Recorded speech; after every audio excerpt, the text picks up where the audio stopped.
Coucou tout le monde, j'espère que vous allez bien, j'espère que ça fonctionne. J'ai cassé ma perche il y a un quart d'heure, donc on a fait un petit peu de bricolage. Heureusement que j'avais mon mari pas très loin. Alors, comme la semaine, enfin comme il y a 15 jours, du coup, je vais pas pouvoir lire vos messages en direct, donc mais n'hésitez pas à me faire des coucous. Là, je vois qu'il y a 2-3 personnes de connectées. Coucou Mita, je vois que tu es en train de regarder, donc c'est que ça doit fonctionner. Donc on va pouvoir commencer. Alors hop. Je m'assois maintenant, donc je ne vois plus si vous m'envoyez des messages ou pas. Mais s'il y a la moindre question, vous n'hésitez vraiment pas à me faire un petit message et je vous répondrai avec grand plaisir après la vidéo. Alors, je vous souhaite une bonne soirée. La semaine dernière, vous avez vu la magnifique boîte qu'Agathe vous a fait faire. Une boîte vrillée toute jolie. Moi, j'avais envie de vous proposer une petite boîte comme ça.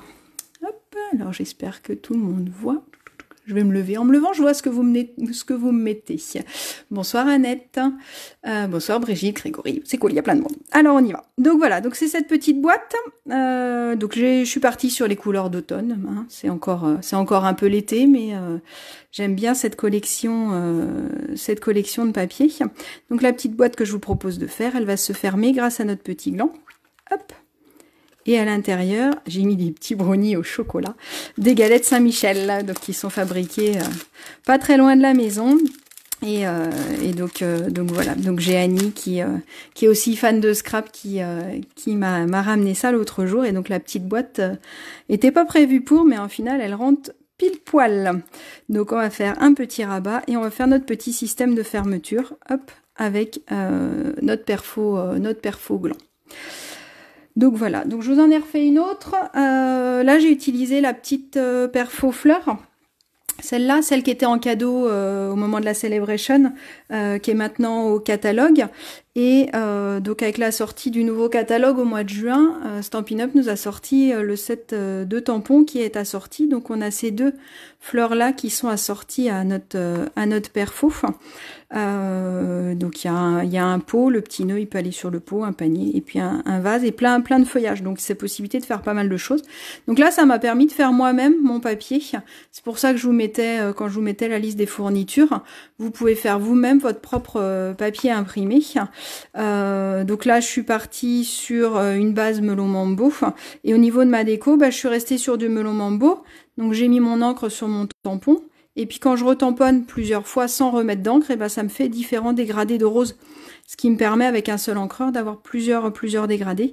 Et puis j'ai rajouté un petit feuillage, donc j'ai utilisé celui-là pour mettre un peu de couleur pour pas rester trop monotone. Et donc pareil, je l'ai tamponné une fois en riche raisin et je l'ai retamponné sans remettre d'encre, ce qui me fait un vert un peu plus clair. Donc ça c'est assez sympa. À l'inverse, si je veux foncer mes encres, dans ces cas-là, j'utilise le Stamparatus pour ceux qui l'ont. Je vais utiliser mon encre, je vais mettre une fois, je vais remettre de l'encre et je vais faire plusieurs fois. Et du coup, ça va me permettre de foncer ma couleur. Et sur le dessus, donc j'ai utilisé un petit diamant pour le finaliser. Voilà, avec quoi j'ai fait ma deuxième petite boîte. Je vais vous la laisser là, comme ça, elle sera affichée. Donc là, on va utiliser une de nos 3 perforatrices trio. Ce soir, on va pas faire trop de tamponnage. On va utiliser les papiers parce qu'ils sont super chouettes. Mais j'aurais pu aussi faire la même chose en faisant moi-même mon propre papier. J'avais envie de vous montrer la perfo fleur pour vous montrer que le système fonctionnait aussi avec ça. Mais j'aurais très bien pu, voilà, avec mes différents feuillages, m'amuser aussi à faire mon propre papier. Donc voilà ce qu'on va utiliser ce soir. Alors, au boulot. La base, mon coupe-papier. Hop, je vais avoir besoin de mon bras. Et de mes 2 bras aussi, forcément. Alors, pour commencer, je vous l'avais dit, il nous faut pour la base un morceau. Alors, je vais vous mettre les mesures là. Je ne sais pas si ça va être assez gros, mais de toute façon, je ferai comme il y a 15 jours. Je vous remettrai en photo, en commentaire, mon petit dessin, comme ça vous permettra d'avoir toutes les mesures. Donc là, il nous faut une base de 21 sur 14. Donc 21, c'est facile, je l'ai déjà. Donc j'ai juste à couper 14. Donc l'avantage de cette petite boîte, qui pourrait être parfaite en petit cadeau d'assiette, c'est que j'en fais 2 sur une feuille A4. Donc ça, c'est assez sympa. Alors, je vais commencer par faire mes plis. Alors, hop, je vous mets... Mais j'ai peur que ce soit un peu petit. Il va falloir que je trouve une autre solution pour vous les mettre plus gros. Alors, je vais me mettre dans le sens... dans ce sens-là, dans le sens de la longueur. Donc, sur ma longueur de 21, je vais venir faire un premier pli à 3,5. Alors, tant que c'est jusqu'à 3, 3,5, vaut mieux prendre les mesures de ce côté-là. Tout simplement parce que mon papier, il va être bien calé là. Tandis que si j'essaye de me mettre là, bah, je suis un peu moins précise. Encore 3,5, ça va. Donc, je vais mettre mon premier. Hop, je me mets à 3,5. Donc, je marque mon premier pli à 3,5. Et je pense bien à retourner mon papier dans ces cas-là. Parce que sinon, ça marche pas bien. Alors, mon deuxième pli, je vais le faire à 7. Donc, 3,5, 7. Après, je vais aller à 14 et 17,5. Alors, je ne sais pas si vous allez le faire en direct avec moi ou si vous regardez juste, mais je vous remettrai les mesures. 3,5, 7, 14 et 17,5. Hop, je tourne mon papier dans n'importe quel sens puisque c'est équitable des deux côtés. Donc là, je vais venir me mettre à 1,5. Alors, donc, celles qui sont à l'aise avec le coupe-papier, vous le faites directement. Si vous n'êtes pas à l'aise, vous pouvez très bien tracer le trait tout le long et après venir avec les ciseaux. Moi, je trouve ça un peu moins précis. Donc là, à chaque fois, je vais vouloir tracer mon pli sur le... J'ai 5 morceaux. Je ne sais pas si vous voyez bien avec la vidéo. J'ai 5 morceaux. Hop, je vais vous mettre celui-là, peut-être que ça va vous aider. Donc, j'ai mes 5 morceaux. Donc, je me mets à 1,5. Je vais faire un pli au milieu. Et je vais venir couper les deux du haut et les deux du bas. Alors, je ne sais pas si vous avez vu, je crois qu'Agathe vous l'a montré l'autre jour. J'ai un petit tiret ici qui correspond à la pointe de ma mine. De ma lame. Donc, du coup, ça va me permettre de me guider pour savoir à peu près où j'en suis. Donc, je m'arrête un tout petit peu avant parce que ce trait-là, c'est la pointe de la lame. Donc, si je vais jusqu'à ce point-là, ça va couper un tout petit peu. D'accord? Donc, je viens couper les 2 premiers morceaux et les 2 derniers à 1,5. Après, je vais me mettre à 5. Et bien, même punition, je coupe les 2 premiers. Hop, et les 2 derniers. Et je pense bien à faire mon pli au milieu.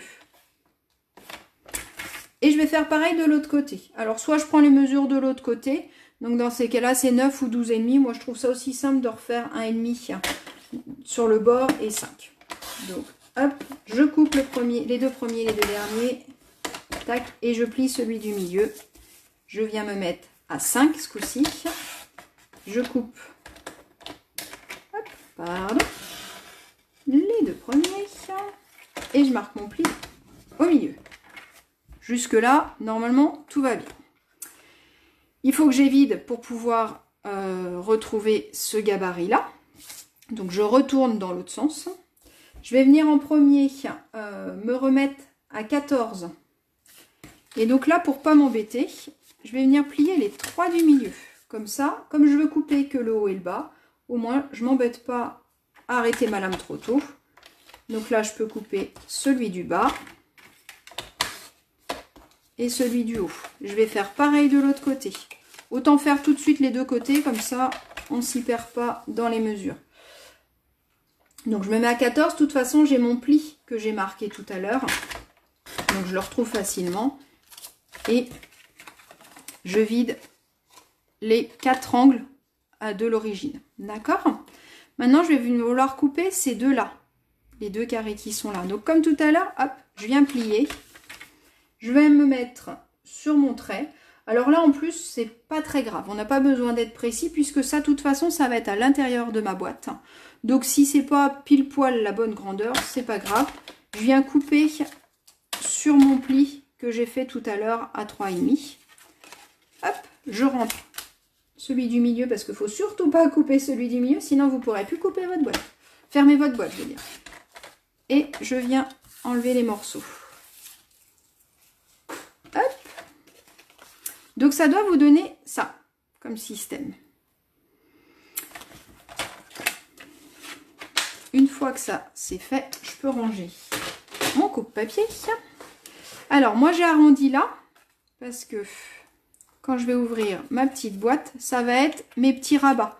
Donc je trouve que c'est plus joli arrondi. Donc je vais utiliser la perfo trio, et pour pouvoir faire mon angle, je vais venir plier ici. Donc là le papier que j'ai utilisé, c'est le Brune Dune. J'adore ce papier là, il va avec... c'est un beau... il fait partie des basiques, et c'est vrai que c'est un basique qui est assez sympa. Je trouve qu'il est lumineux pour un marron, et là forcément pour les couleurs d'automne il va aller super bien. Et en fonction de la couleur avec laquelle vous le mariez, ça lui donne tout à fait un autre aspect. Donc je viens faire mes 4 petits coins ici, comme ça pour ma fermeture ce sera plus propre. Maintenant je vais venir bien marquer mes plis, donc c'est toujours important. Donc je ne sais pas si vous vous rappelez ce qu'on a dit la dernière fois. Là j'ai un petit bourrelet, là j'ai un creux, donc j'ai marqué mes plis ici. Donc je viens cacher mes bourrelets.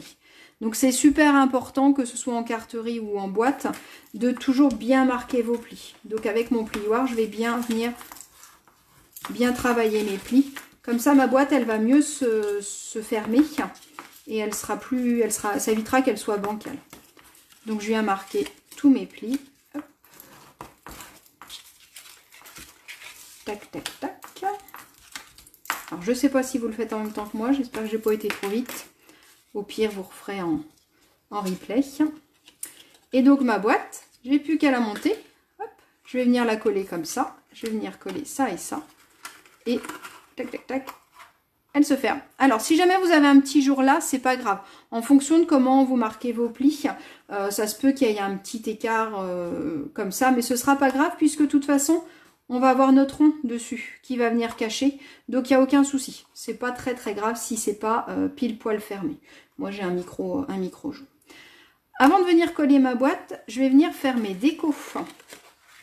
Ça va être toujours plus simple de venir coller mes décos à plat, plutôt qu'une fois qu'elle est montée, d'essayer de mettre la main à l'intérieur pour que ce soit bien collé. Là du coup, vaut mieux que je la colle avant. Donc pour ma déco, tac, je vous mets le post-it là, mais je pense que ça doit être un petit peu petit peut-être pour que vous puissiez voir les mesures, mais je vais vous les donner. Il va me falloir 2 rectangles de 6,6 par 3,1. Ma boîte, elle fait 3,5 de haut, donc j'enlève 0,4. Et elle fait 7 de large, donc j'enlève 0,4 sur la largeur. Là, moi, j'ai utilisé le papier automne. Alors vous allez voir, donc celui-là c'est celui sur la boîte que je vous ai montré. J'ai utilisé celui-là aussi qui est tout brillant en doré et en cuivré. Donc celui-là j'ai pas trop de soucis, et même celui-là que j'ai tamponné moi-même, j'ai pas de soucis de sens.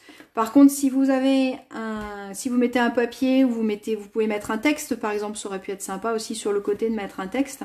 Dans ces cas-là vous faites attention quand vous collez vos papiers, ça c'est le dessous de la boîte, d'accord? Donc c'est pour ça que ça peut être bien de la prémonter sans la coller, pour voir un peu à quoi ça va ressembler, que vous ne mettiez pas votre petit texte à l'envers, ce serait quand même dommage.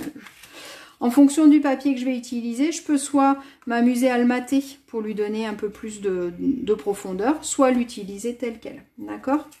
Donc pour les deux grands, il me faut 6,6 par 3,1. Pour les petits, il va m'en falloir 4 de la même grandeur. Il va me falloir 3,6 par 3,1. Je vais les mettre ici et ici. Ces deux-là vont correspondre au-dessus de ma boîte. Donc par exemple, celle-là, j'ai pas mis le même. J'avais envie de changer. Je trouvais que si je mettais ce papier-là, ça faisait peut-être un peu trop chargé pour ce rond-là. Donc j'ai préféré rester sur du Brune Dune, et j'ai pu tamponner directement mon texte dessus. Celui-là, par contre, comme je suis partie sur un rond uni de la même couleur que ma base de boîte, j'ai pu mettre mon papier imprimé qui va avec. Ça dépend de vos goûts. Là, c'est vraiment de la... Là, on rentre déjà dans la déco. Donc, vous faites comme vous voulez. Moi, personnellement, j'aime bien ancrer un petit peu mes bords. Je trouve que d'ancrer les bords, ça permet de donner un peu de profondeur au papier. Alors c'est pareil, tout dépend de la couleur que vous utilisez et du style que vous voulez donner. Donc quand j'encre, je ne fais pas comme ça, sinon je vais couper mon doigt éponge. Donc je fais vraiment du haut vers le bas. Et en fonction de ce que je veux, soit je suis vraiment perpendiculaire à mon papier et ça va être très fin, mais ça va au moins m'ancrer mon bord pour pas qu'il soit blanc.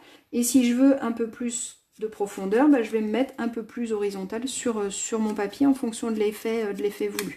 Alors des fois, quand je veux un aspect un peu vieilli, je fais un peu plus au niveau des angles. Ça arrondit un petit peu les angles. Donc je ne sais pas si vous allez bien voir. Hop. Je vais monter un petit peu pour que vous puissiez voir la différence.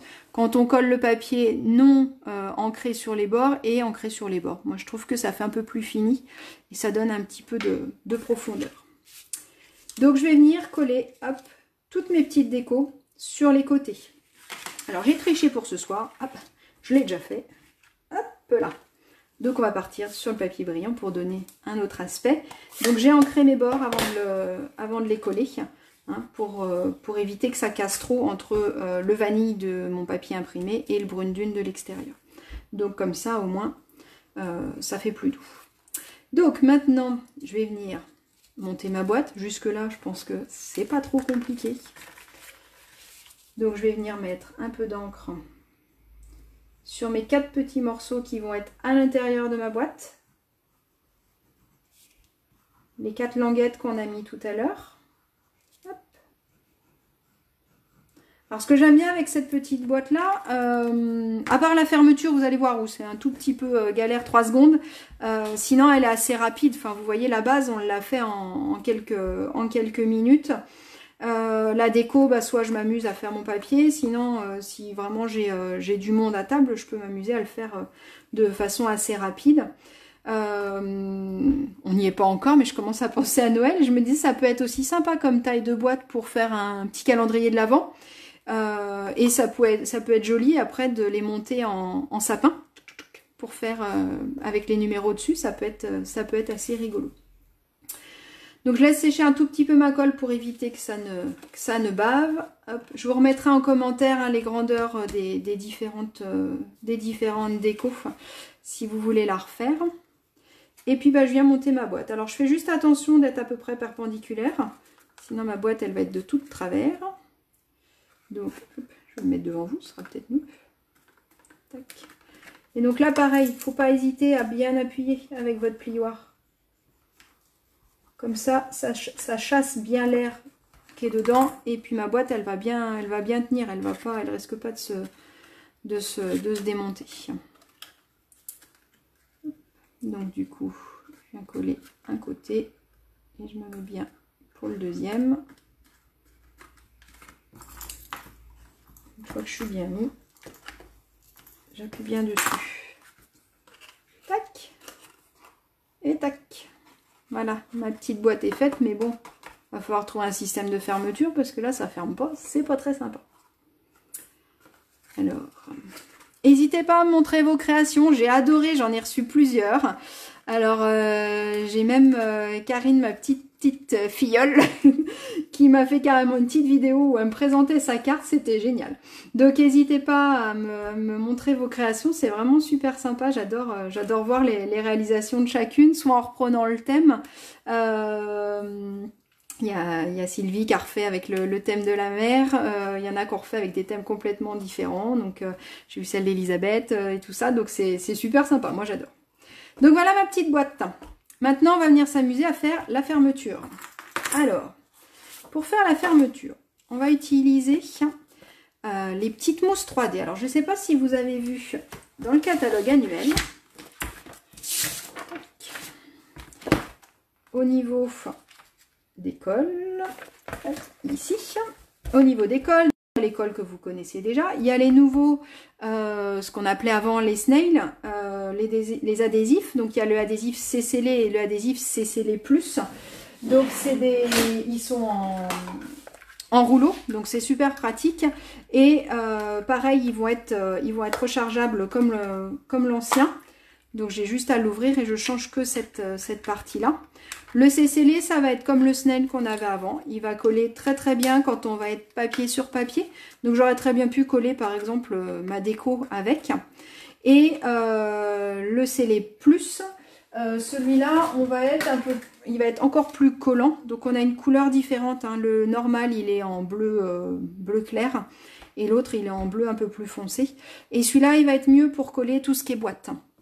Ce qui est assez intéressant dans celui-là, c'est que c'est des mini petites bandes de colle. Donc du coup, l'avantage, c'est que je vais vraiment pouvoir m'arrêter où je veux, sans que ça fasse des filets de colle comme certaines colles qu'on a pu avoir avant. Mais aujourd'hui, celui que je voulais vous montrer, c'est le numéro 12. C'est celui-là qui est noté qui est présenté avec le H et le I. C'est des feuilles adhésives en mousse. Donc, je l'ai présenté lors de ma porte ouverte pour celles qui ont pu venir. Donc c'est des feuilles de cette grandeur-là. Donc c'est la même grandeur que les petites mousses. Enfin, c'est un petit peu plus grand d'ailleurs que les petites mousses que vous connaissez. Donc ça, c'est les mini. Donc celles-là, elles sont prédécoupées déjà. Celles-là, elles ne sont pas prédécoupées. Elles font la planche entière. Et je vais venir la perforer, soit avec une perfo, soit je peux venir la découper au ciseau, bien sûr, ou alors je peux aussi la découper avec les die. Alors je vais juste faire attention aux die qui sont vraiment très très petits, parce que forcément, comme il y a de l'épaisseur, ça va jamais rester assez fin. Donc, alors faut pousser un petit peu, mais c'est mou, donc c'est parce que c'est mou, donc voilà. Une fois que c'est dessus, je vais venir perforer. Vous faites juste attention quand vous ressortez votre mousse. Hop là, voilà, ça va fonctionner comme je vous disais. Des fois, il y a des petits bouts de mousse qui restent coincés à l'intérieur parce que quand je le retire, en fait, ça s'est déchiré puisque c'était fin. Le premier, j'ai pu le perforer, il n'y a rien qui est ressorti. Donc, vous faites juste bien attention.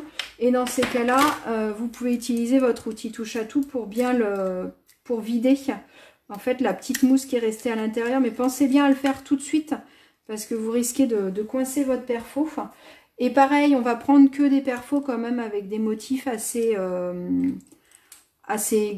gros, enfin assez arrondis. Je l'ai essayé avec celui-là, ça fonctionne aussi, mais là du coup c'est vrai que quand on sort, bah, ça arrache un peu plus la mousse qui reste.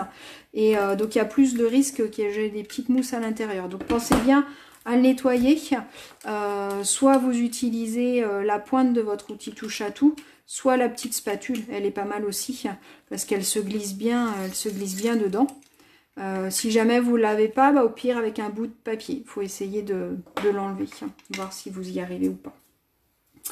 Donc l'avantage, quand je vais utiliser mes mousses 3D, c'est que, je vais vous montrer avec ma petite fleur, c'est que je vais avoir de la mousse partout, partout, partout, partout.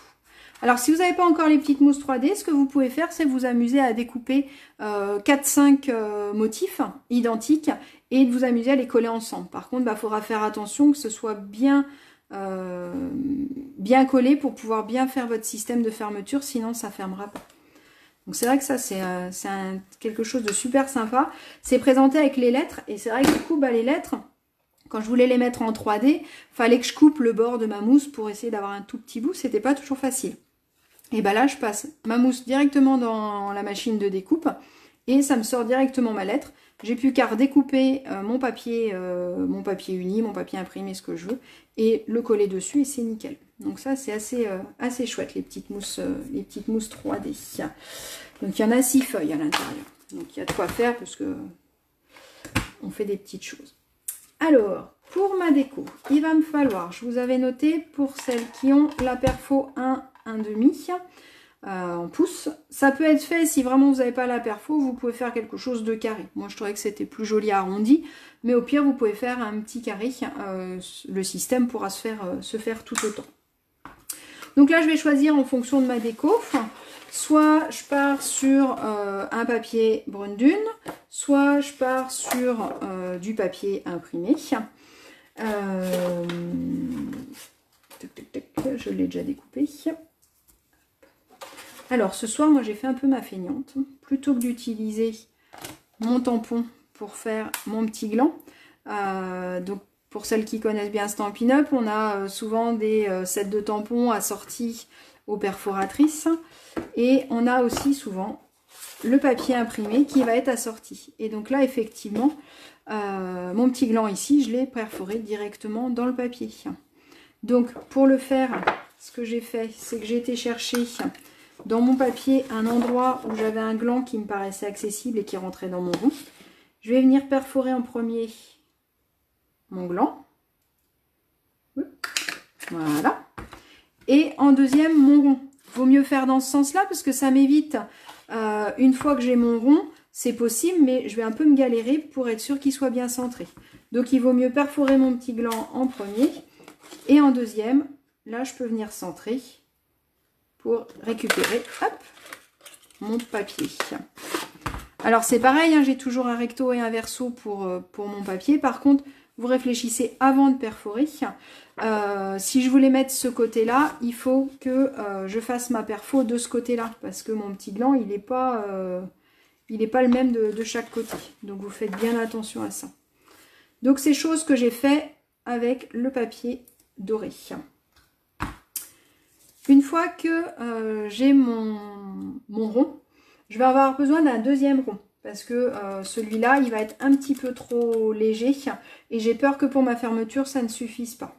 Donc ce que je vais venir faire, c'est que je vais venir mettre un tout petit peu de colle sur le côté qui sera à droite.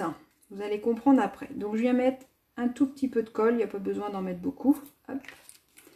Et je viens coller ça sur mon papier uni. Hop là. Tac. Sur mon papier uni, alors moi je suis partie sur la même couleur que ma base, mais j'aurais pu aussi partir en ocre du Roussillon ou en macaron à la menthe. Et je viens là perforer du coup mon rond au bon endroit. D'accord? Donc j'ai mis de la colle que de ce côté-là. J'ai oublié de faire mon gland avant. C'est ce que je vous disais tout à l'heure de ne pas faire. Donc on va s'amuser à essayer de reviser. Hop. Faites dans l'autre sens, ce sera plus simple, croyez-moi. Et je vais garder le petit morceau aussi que j'ai fait sur mon papier uni. Donc j'ai mon morceau découpé, j'ai mon papier uni, j'ai du coup mes deux ronds, je les laisse coller ensemble avec une ouverture sur le côté. J'ai ma petite mousse 3D qui s'est envolée, hop, elle est là. Donc, première étape, je vais venir... Donc, la petite mousse 3D, c'est comme les mousses que je vous disais tout à l'heure. Hein. J'ai une pellicule de chaque côté, donc elle est autocollante des deux côtés. Donc, je vais venir enlever le dessus. Faites attention aux côtés. Faites ce que je dis, mais pas ce que je fais. Je me suis trompée de côté. Hop, on recommence. Donc, j'enlève le dessus. C'est les aléas du direct. On va dire que c'est pas grave. Alors... Alors, donc là, vous faites juste attention parce qu'effectivement, comme ça colle sur toute la longueur, je ne peux pas le bouger après. Donc moi, je me fixe par rapport en haut à la petite queue du gland. Comme ça, au moins, je suis bien positionnée. Ok? Donc, l'étape d'après, c'est la plus facile. Je vais venir coller mon rond au niveau de ma fermeture. Alors... je vais pas forcément le centrer parce que si je le centre, ma découpe elle va avoir du mal à le fermer. Donc je vais quand même venir un petit peu sur la droite pour pouvoir le coller. Donc là je vous disais de mettre la colle de ce côté là tout à l'heure parce que comme ça je peux facilement rouvrir. Je vais venir mettre de la colle en haut et en bas. Donc là je mets de la colle là où j'en ai pas mis tout à l'heure. Et je pense bien en mettre en haut et en bas, puisque du coup, je vais venir glisser mon système ici. Donc en hauteur, je vais le centrer.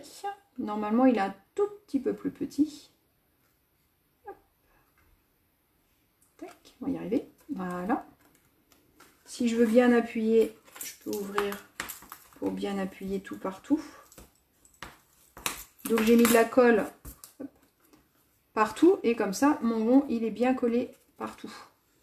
Ok, ça c'était le plus simple. Deuxième étape et pas des moindres, je vais venir enlever mon autocollant. Je vais essayer, si j'y arrive, hop, à en laisser un tout petit bout. Tac.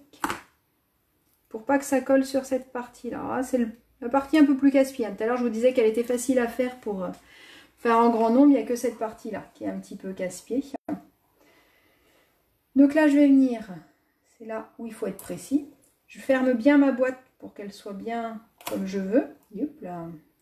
Et je vais venir coller mon gland. Donc j'ai laissé la petite mousse sur le côté pour pas que ça colle sur le petit papier.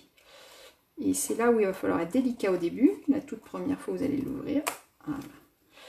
Et donc là, je peux enlever la petite pellicule. Et bien appuyer sur ma petite déco. Et je vous avais dit de garder l'autre tout à l'heure parce que on va venir la coller ici. Que je me trompe pas de sens, que je vous dise pas de bêtises. Donc je vais mettre un peu de colle sur le côté droit puisque j'ai pas de mousse. Sur le côté gauche, c'est pas la peine d'en mettre, puisque j'ai ma petite mousse qui va venir la coller.